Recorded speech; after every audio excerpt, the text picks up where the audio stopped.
Также мы упоминаем и сражение с монголами, не то что, также мы дальше упоминаем и сражение с Тимуром. И дальше упоминается Первая мировая, упоминается революция, упоминается то, как мы скрывали лидеров красного движения, к примеру, там про семью Хакиева, который укрывал Орджоникидзе, Серго Орджоникидзе с женой у себя, вот, про то, как сотня во главе с Гандаровым защищали его, они его скрывали, перевозили и так далее.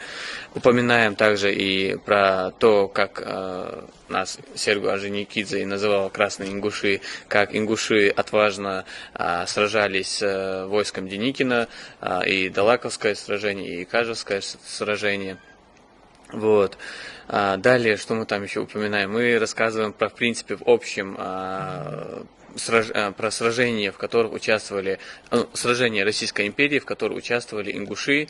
Это русско-турецкая война, это русско-японская война. Если мы говорим, опять же, про Первую мировую, про ту сотню, именно знаменитую сотню ингушского полка дикой дивизии, конной дивизии.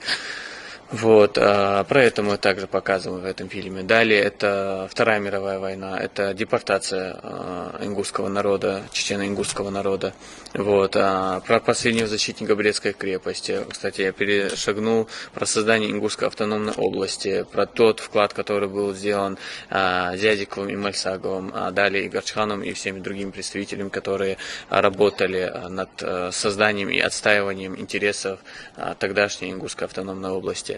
Далее это 1957 год, возврат ингушей на родную родину, и вот опять же вопросы территориальные, которые вставали, то, как пытались отстаивать их, митинг 1973 года, и все заканчивается на том, что мы рассказываем, что 4 июня 1992 года была образована Республика Ингушетия.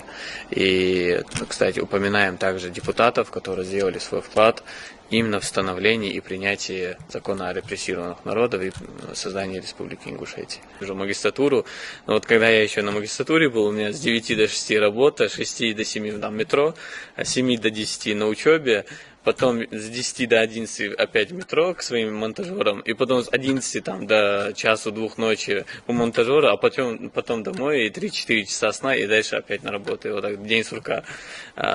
Было трудновато раньше вот, монтировать эти работы, потому что работа всего 14, вот, ну, зато сегодня приятно осознавать, что я и моя команда сделали свой вклад. Но здесь очень важно отметить, что я бы сам вообще, если честно, не справился бы один. И не справились бы даже вот на том уровне, что они, ну, в принципе, вот этот уровень, который мы сделали, съемочных работ, и он бы тоже не получился, если бы не наши неравнодушные граждане и представители тех или иных ведомств. Потому что, ну, понятно, по долгу чести, там, руководители должны поддерживать, это если Минкульт мы берем, это комитет, там, тоже пытается поддержать, там, представительство, постпресса, потому что я там же и был начальником отдела молодежной политики, далее и начальником отдела национальной политики, ну, как бы все поддерживали. Но для меня всегда больше всего бывало приятнее, вот, чувствовать эту поддержку, которую оказывает простое население, наши граждане, которые узнавали, что мы проводим вот такого рода работы. Это все наши, вот, большинство, это актеры, которые бесплатно участвовали, это простые ребята, которые участвовали у нас в работах, которые сами приезжали и без какой-либо своей выгоды днем и ночью с нами работали, с нами все это строили, например, создавали локации и так далее.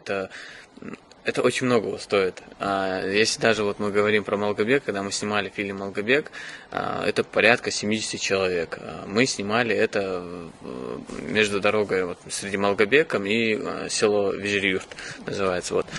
По этой дороге мы на горной местности, именно вот на высоте, где реально шли сражения, потому что вот там, где мы траншеи и окопы создали, вот буквально метра 10 были такие ямочки от пулеметных расчетов, которые все с тех пор остались. И ну, мы так сделали, чтобы вот на этом же месте снять этот фильм. И лето, август, жара. Ну, понятно, есть потребности в плане воды, там, еды. И мы, конечно, ездили там, чтобы закупиться всем.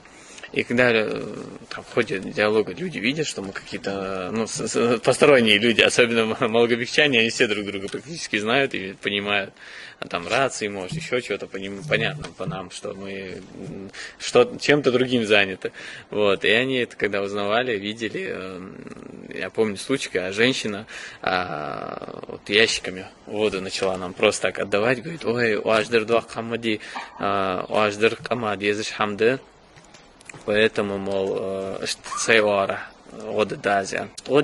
И таких случаев очень много, очень, где свои дома предоставляли. Вот даже вот Малгобек, нашу историю мы сейчас когда снимали, Ася, тоже женщина, свой дом предоставила в Вознесеновске. И я думаю, каждый причастный, вот, он себя узнает, потому что знает, что с нами работали. Это они, без них мы бы не смогли, и они сделали большой вклад. Идея о взаимоотношениях ингушского народа и грузинского народа. Есть разные идеи, есть, конечно, как сказать, даже полностью расписанный сценарий у меня в голове, по крайней мере. Но я не уверен в том, что я начну его воплощать, потому что это, как я уже сказал, очень трудно. Это очень...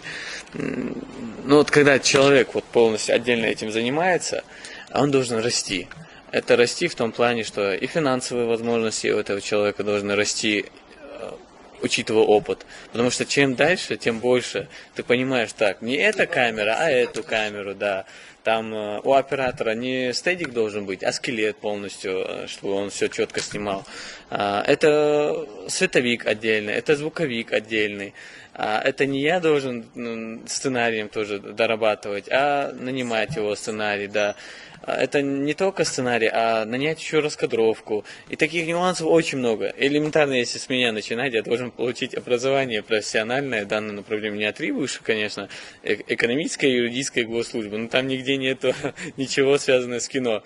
Но должен человек расти, чтобы его работы не были на том уровне, который они сегодня. Они сегодня не на самом лучшем уровне. Это, да, мы пытаемся делать хорошо, как для нас это более-менее профессионально, но если мы смотрим на это в общем, то, конечно, очень много ошибок, очень много доработок должно быть, но мы их просто не можем сделать, потому что нет тех финансов, которые... У меня есть, честно, мои друзья русские, они поражаются, когда даже вот Малгобек, когда они посмотрели, они говорят, как ты смог это сделать, говорит, на чуть больше миллиона. Это, говорит, как? А я, вот так. Потому что через посредством наших людей, которые мне тоже поддерживали меня. И просто, чтобы это все было еще лучше, это должны быть финансы. Потому что, элементарно, вот самый простой пример. Эти люди, есть много ребят, которые уже не один уже проект со мной вместе, со мной работают и так далее. И ты же хочешь как минимум их просто поощрить, там, я не знаю, деньгами поощрить, просто там отблагодарить, да. Но ты это не можешь сделать, потому что у тебя просто по смете даже этого нету, и этих финансов у тебя, ты не можешь себе это позволить. И финансовая составляющая, она очень важна в данном случае. Потом второе, это время. Если ты сегодня выбираешь эту дорогу, и ты уверен, что ты дальше будешь этим заниматься, то да, есть смысл. Но я сегодня, как я уже сказал ранее, это было направление для меня, как то, посредством чего я смогу сделать свой вклад. Потому что я считаю, что человек должен, в любом случае постараться что-то после себя оставить, сделать какой-то вклад, быть полезным для ингушского народа и для своего народа, для своей республики. Конечно, то, что я сделал, это далеко не предел, я так только постарался что-то сделать, но сегодня это, может, завтра другое что-то буду делать, поэтому посмотрим. Если будет время, если будут финансовые возможности, которые мне позволят в полном объеме, как это нужно сделать профессионально, так, чтобы завтра эта работа могла выйти из-за пределы нашей республики, то почему бы и нет. А когда ты понимаешь, что у тебя и бюджетов так таковых нету, и людей ты во все напрягаешь, и по времени это приходится все пытаться уместить, как-то тут сорваться, тут, там, не знаю, ночь не спать, трудно. Вот. И, В кстати, долгосрочной перспективе это так жить сложно, конечно. трудно, учитывая, что я в таком ритме живу с 2017 года, уже подустал. В том плане, что не то, что сам устал, а в таком формате это вести. Хочется выходить на новый Да, уровень. да, нужен уровень выше, а этого уровня нету. В том плане, что ты должен уже более крупномасштабнее на это все. Ну, я, по крайней мере, на все это крупномасштабнее смотрю. И вот как-то вот так. Ну и пожелания Пожелание, нашему народу в преддверии 30-летия нашей республики. ну вот, первое, что для меня, что мне в голову приходит, это то, чтобы наш народ всегда был спаянным, всегда был дружным, чтобы у нас был, как ингуши говорят, барт. Это очень важно. Чтобы мы не забывали свои корни, своих отцов, дедов, чтобы мы не забывали наши традиции.